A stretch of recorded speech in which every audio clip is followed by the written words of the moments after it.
நிஸ்பு ஷஅபான். நிஸ்பு ஷஅபான் என்றால் ஷஅபானின் 15வது இரவு, ஷஅபானுடைய 15வது பிறை.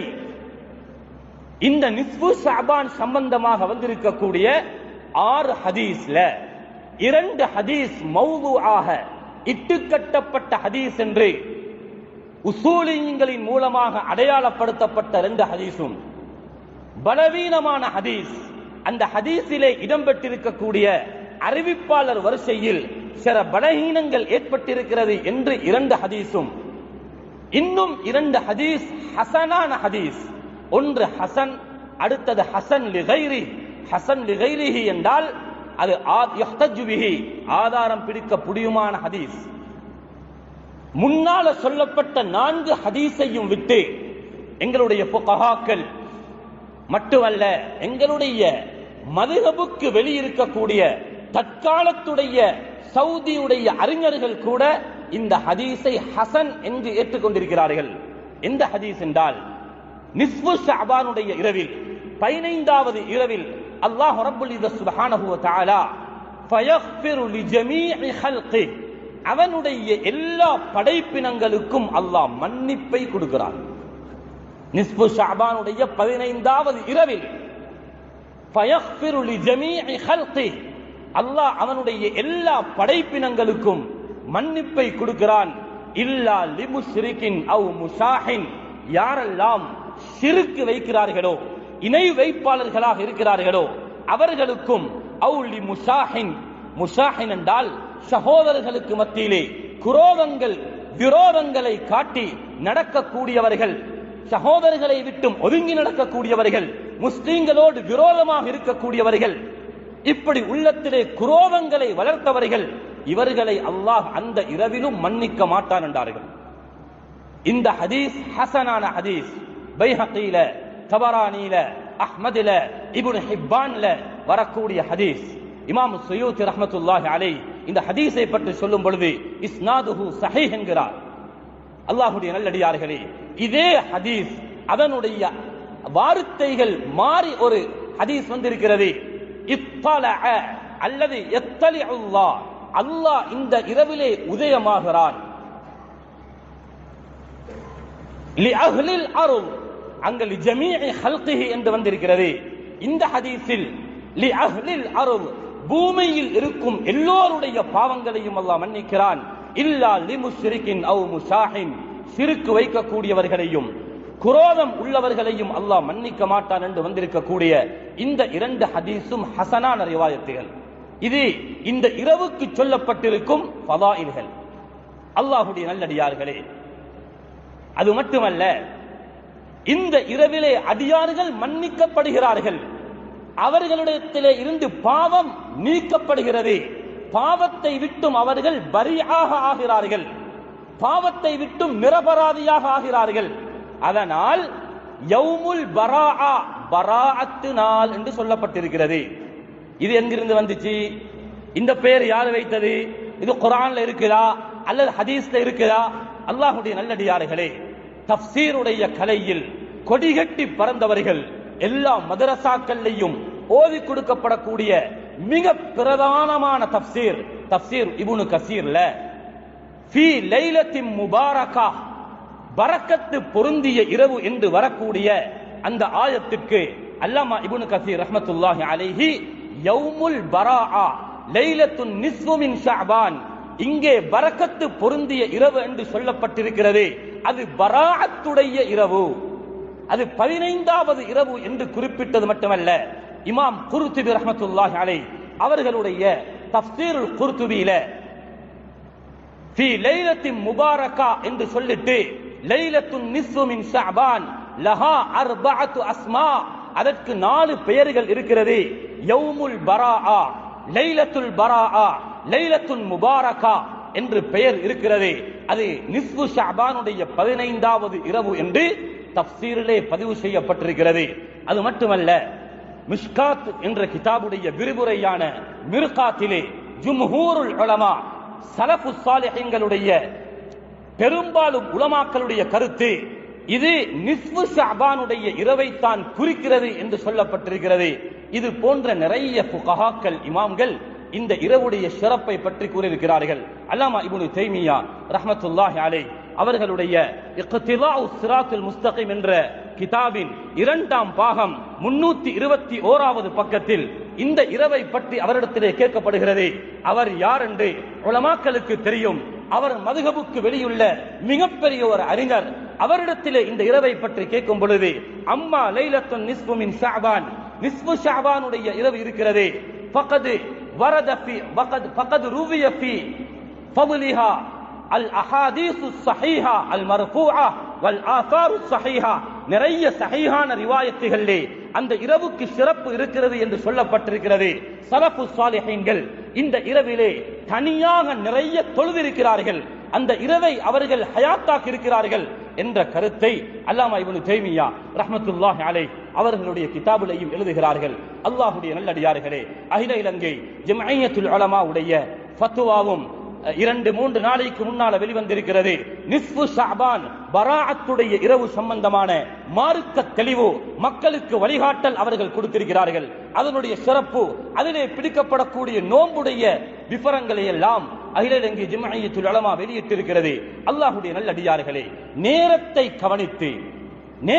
கவனித்து நிலைமையை வைத்து பேரு வைப்பதில் மார்க்கத்தில் எந்த குற்றமும் கிடையாது.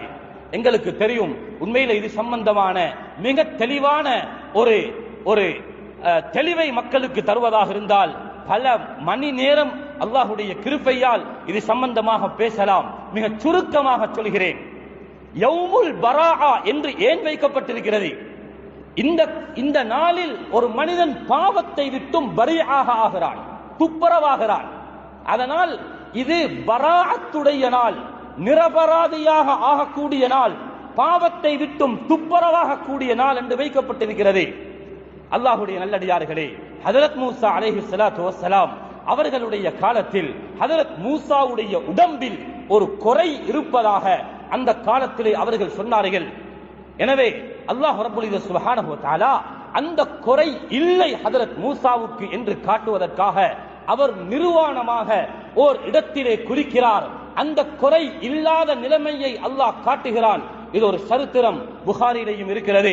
அந்த நேரத்தில் அல்லாஹ் ரப்பல் இஸ்ஸத் சுப்ஹானஹு வ தஆலா ஹஜரத் மூசா அந்த குறையை விட்டும் துப்புரவானவர் என்று சொல்வதற்கு ஃபபர்ரஅஹு அல்லாஹு மிம்மா காலு, அவர்கள் சொன்னதை அல்லாஹ் ரப்பல் இஸ்ஸத் சுப்ஹானஹு வ தஆலா ஹஜரத் மூசாவை பரீஆக ஆக்கினான் என்று ஃபபர்ரஅஹு என்ற வார்த்தையை அல்லாஹ் தஆலா பிரயோகித்தான்.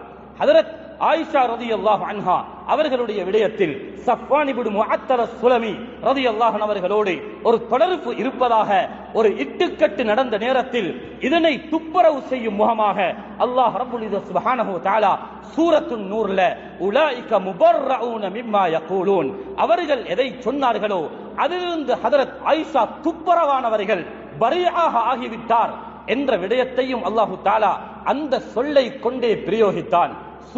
குர்ஆனிலே ஒரு சூரா இருக்கிறது, சூரத்து தௌபா, பாவம் மன்னிப்புடைய சூரா.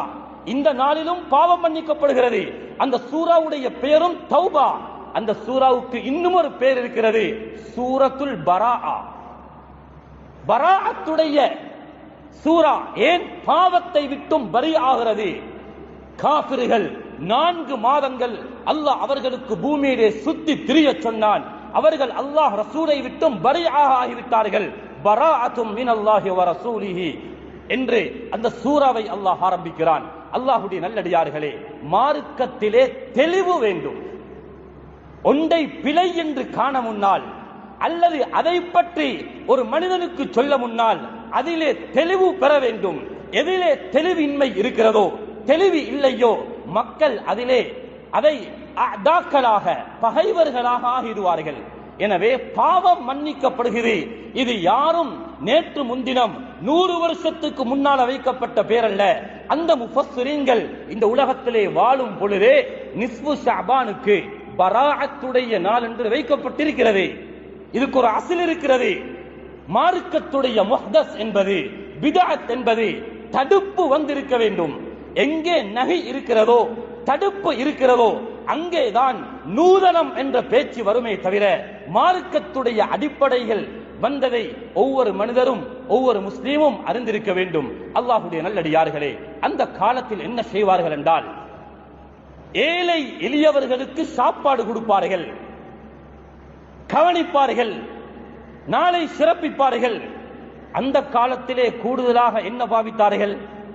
என்ன சாப்பாடு பிரதானமான சாப்பாடாக இருந்தது? கோதுமை. அதனால் ரொட்டி சுட்டு கொடுத்தார்கள். நீங்க ரொட்டியே சுட தேவையில்லை, நீங்க பிரியாணி ஆக்கி கொடுங்க.